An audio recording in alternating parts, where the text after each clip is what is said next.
Oi pessoal, tudo bem com vocês? Sejam bem-vindos a mais uma aula, da classe dos juniores. Nós estamos aqui para aprender um pouquinho mais a palavra de Deus, não é verdade? Bom, a gente está estudando uma nova revista, Não tão nova assim, porque esta é a nossa quarta aula, certo? Aula 4. E nós estamos falando sobre Paulo, o servo de Deus, certo? E aí, durante essas aulas, a gente está descobrindo um pouquinho de como começou a carreira de Paulo, Sendo cristão, sendo missionário. E a partir daí a gente aprende muito, porque Paulo foi muito usado por Deus e nós também podemos ser e seguir os passos de Paulo. Amém? Então nós vamos iniciar a nossa aula fazendo uma oração para que o Senhor venha abrir nosso coração e as nossas mentes, para que a gente aprenda um pouquinho mais a palavra de Deus. Vamos orar? Senhor, em nome de Jesus, Pai, nós te pedimos neste dia a compreensão da Tua palavra, que tudo que nós vamos ouvir aqui, o Senhor possa colocar dentro do nosso coração, que nós venhamos a praticar, Senhor, esta palavra, que nós possamos aprender e ser usados assim como Paulo foi. Em nome de Jesus, amém. Amém. Então, pessoal, vamos iniciar a nossa aula já, porque agora a gente vai corrigir as perguntas da aula passada, da aula 3. Quem lembra? Pois é, quem deu aula foi a tia Esther, e ela falou sobre Paulo ser o quê? Um missionário, E aí ela deixou um versículo-chave, que vocês aí, alguns gravaram e mandaram lá pra gente, e já eu vou falar sobre isso, e ela fez duas perguntinhas, certo?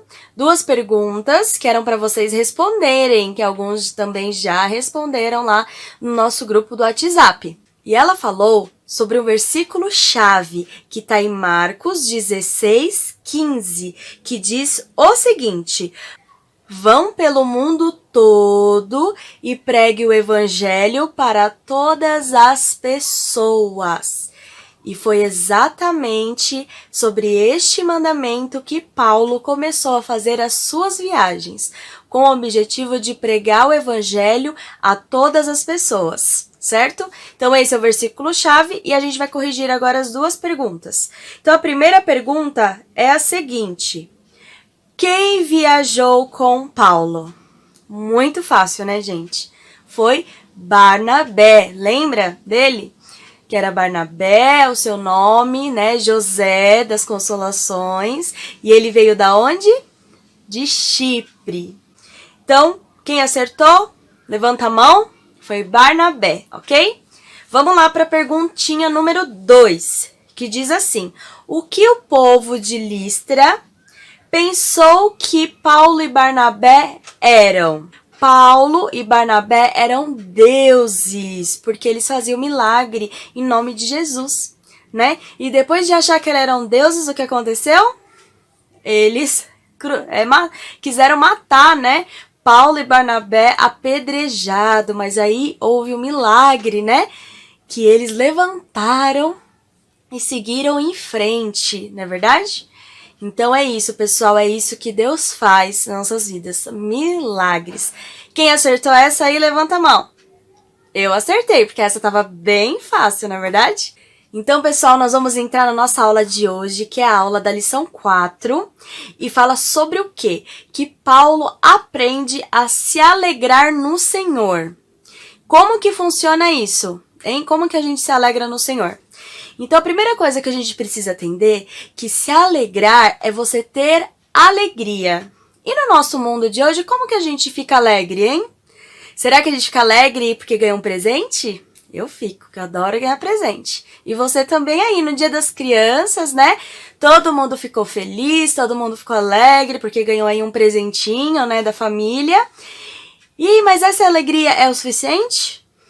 Não, a gente também pode ficar alegre com alguma coisa, que a gente conseguiu, por exemplo, uma nota boa na prova, principalmente agora nessa quarentena, acredito que as provas estejam, sendo realizadas online, e aí a gente fica um pouquinho mais nervoso, não é? Para acertar aquelas perguntinhas. Então, a gente pode ficar alegres por causa disso. A gente pode ficar alegre porque alguém, né, uma criança nasceu.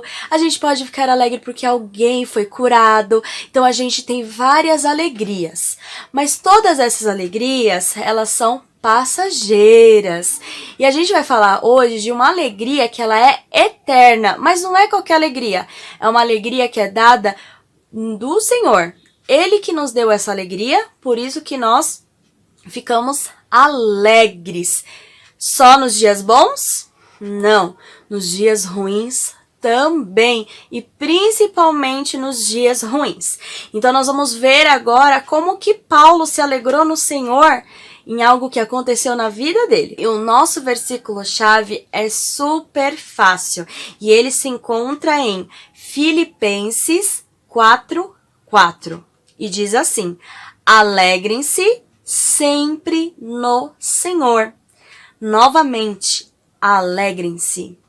Super fácil, hein? E a gente vai entender ao longo dessa lição por que nós devemos nos alegrar no Senhor. Então, primeiro, Paulo, ele estava indo para sua segunda viagem missionária. Só que ele não foi sozinho, ele levou com ele Silas e Timóteo. Timóteo, ele veio da cidade de Listra, que era onde eles estavam. Lembra que eles quase foram apedrejados? E lá eles encontraram Timóteo, que era um moço bem temente a Deus, que era filho de uma judia e também filho de um grego, e eles eram tementes a Deus. E Timóteo, ele se destacou por isso. E aí, Paulo convidou eles dois, né, Silas e Timóteo, para irem viajar com ele. Para onde que eles iam? Para a cidade de Filipos.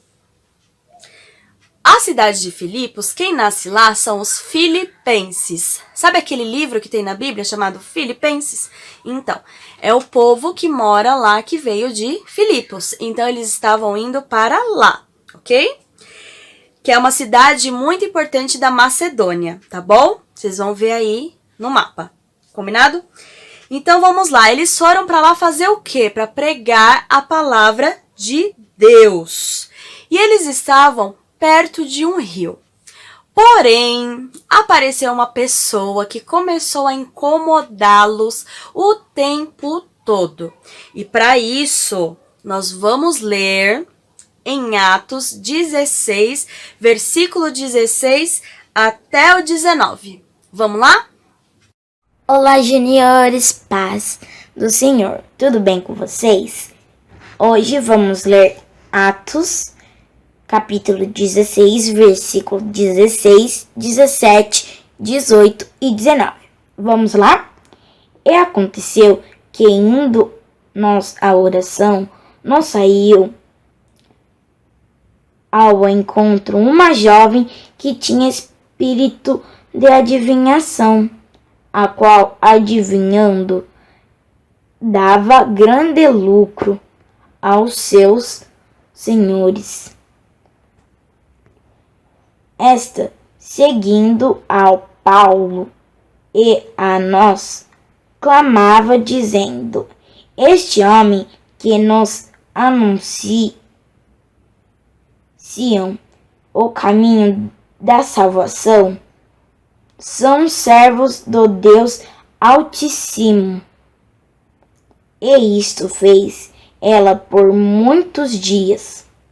Mas Paulo, perturbando, voltou-se e disse ao Espírito: em nome de Jesus Cristo, te mando que saia dela. E na mesma hora saiu.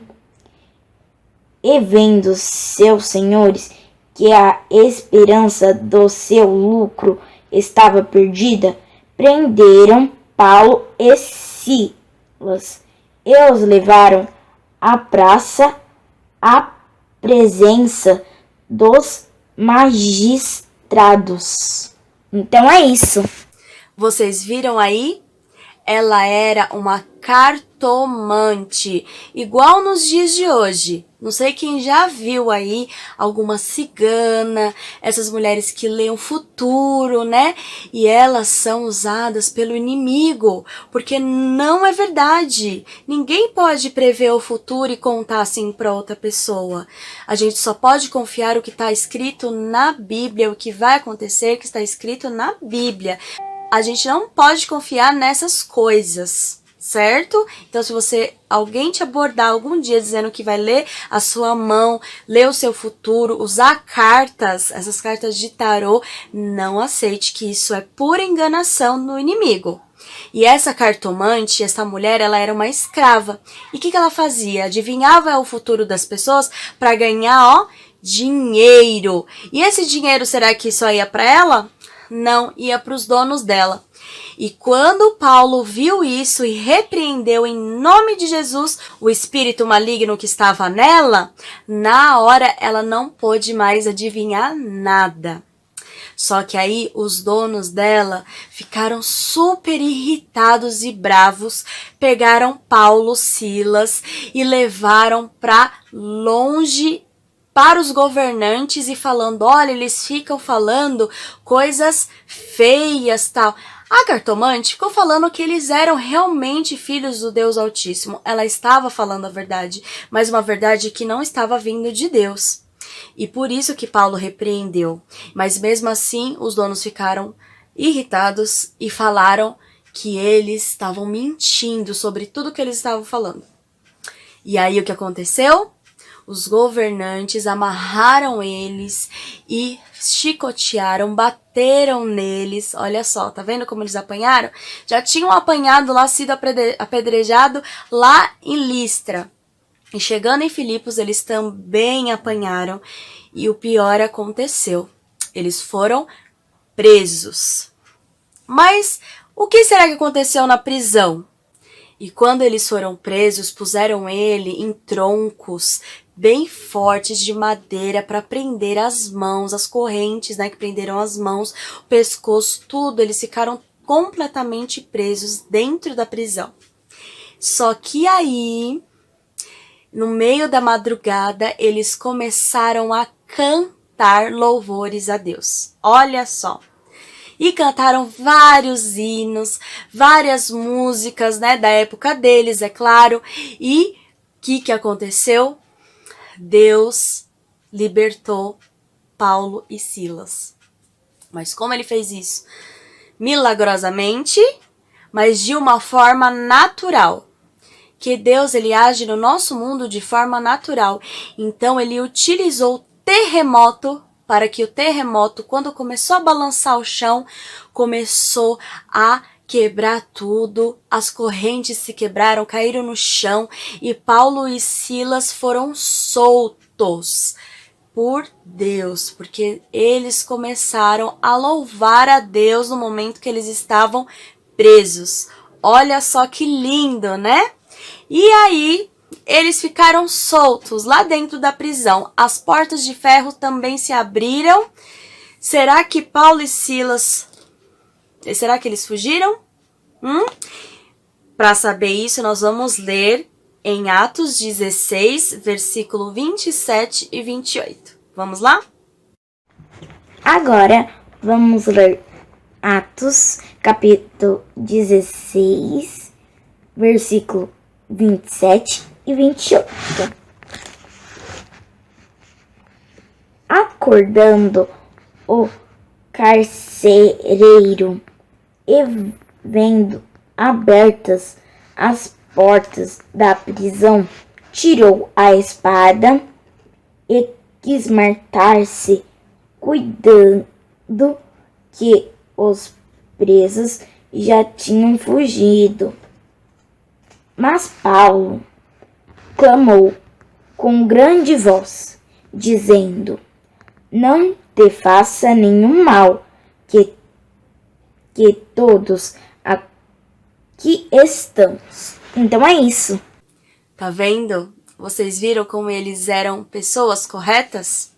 Eles não fugiram, eles continuaram lá, ele e todos os outros presos que estavam com eles.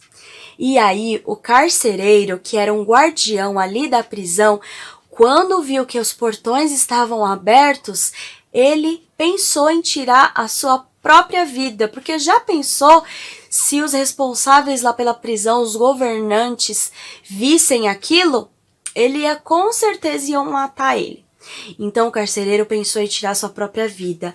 Mas aí Paulo apareceu e falou assim: não faça isso, todos nós estamos aqui. Nós somos soltos, mas nós não fugimos. E o carcereiro ficou, ó, de boca aberta, porque ele não acreditou. Que presos são esses que são soltos e não saem da prisão, né?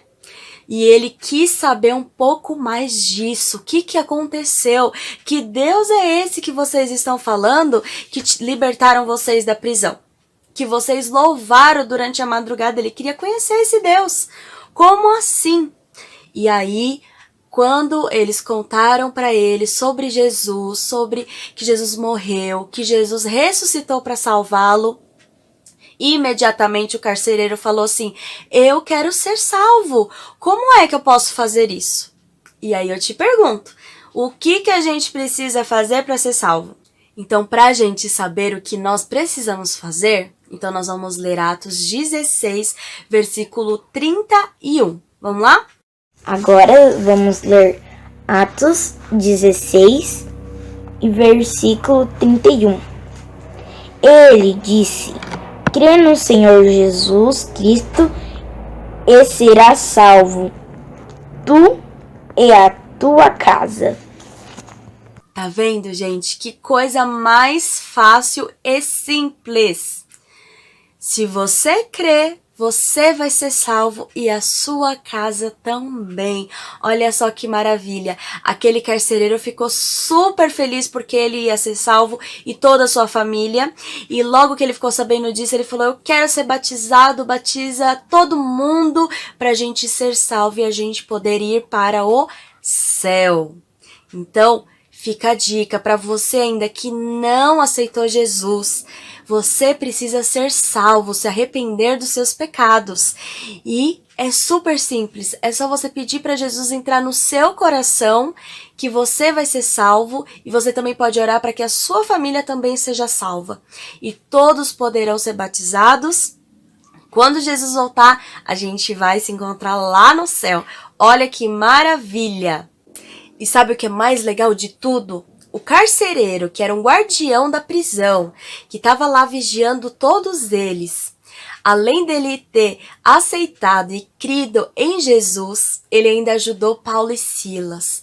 Ele lavou as suas feridas, cuidou deles, convidou eles, né, para ficar na casa dele, porque depois de tudo isso, os governantes tiveram que libertar eles de lá.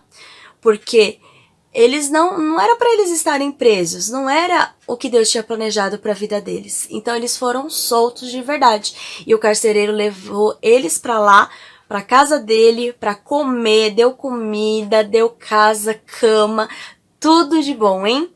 Graças a Deus. E para vocês verem como que é o agir de Deus. Primeiro objetivo. Eles mostraram pra gente que sim, é possível a gente se alegrar no Senhor em tempos difíceis. E o segundo objetivo é que eles foram presos. Por que Deus permitiu isso? Para que o carcereiro fosse salvo e ouvisse sobre a palavra de Deus e que ele fosse batizado juntamente com a sua família. Então, às vezes acontece uma coisa ruim, mas que essa coisa Deus transforma em alegria, e Deus transforma numa coisa boa, porque tudo coopera para o bem daqueles que amam a Deus, diz o versículo. Então, pessoal, mesmo em tempos ruins, você precisa se alegrar no Senhor. E Paulo falou isso 2 vezes. Estão lembrados? Então, vocês lembram do nosso versículo-chave? Para a gente se alegrar no Senhor. E Paulo ele ainda repete e enfatiza: alegrem-se no Senhor, porque isso é muito importante. É muito difícil, mas é muito importante. Para quem consegue se alegrar no Senhor o tempo todo, sempre vai ter uma vida feliz e uma vida tranquila em paz. Amém? Então, pessoal, vamos para as nossas 2 perguntinhas sobre a aula de hoje. Eu quero ver todo mundo respondendo, hein? Vamos lá. Então, a pergunta número 1. Como Paulo ajudou a cartomante? Como Paulo ajudou a cartomante? Bem fácil, hein? Pergunta número 2. Como Paulo e Silas foram libertos da prisão? Das correntes, daquele tronco lá que a gente conversou, hein? Como que eles foram libertos? Lembrando que, pessoal, tem um desafio rolando, hein? E esse desafio, ele tá sendo um show. Tem criança respondendo e fazendo tudo, ganhando um monte de pontos. Lembrando que, ó, nós vamos ganhar aqui, ó, tá vendo? As pulseirinhas. Olha a minha coleção como é que tá aqui, ó. Tá vendo? E aí, para cada pergunta lá que você responder, o versículo-chave que vocês têm que falar e a tarefa também tem que fazer, vocês vão ganhando pontos. E no final, nós vamos ter um prêmio bem especial. Além de ganhar as pulseirinhas, nós vamos dar presentes bem legais para quem ganhar em primeiro, segundo e terceiro lugar. Então, vai lá, corre lá, faz a tarefa, faz porque não é para nós, é para o Senhor. E os presentinhos é uma recompensa disso, certo? Então, pessoal, a gente se vê logo, espero que logo, né? Para dar um abraço aí bem forte a cada um de vocês. Estamos, lógico, morrendo de saudades. Isso tudo vai passar se Deus quiser. Então, até a próxima aula e um beijo para vocês. Fica com Deus. Tchau!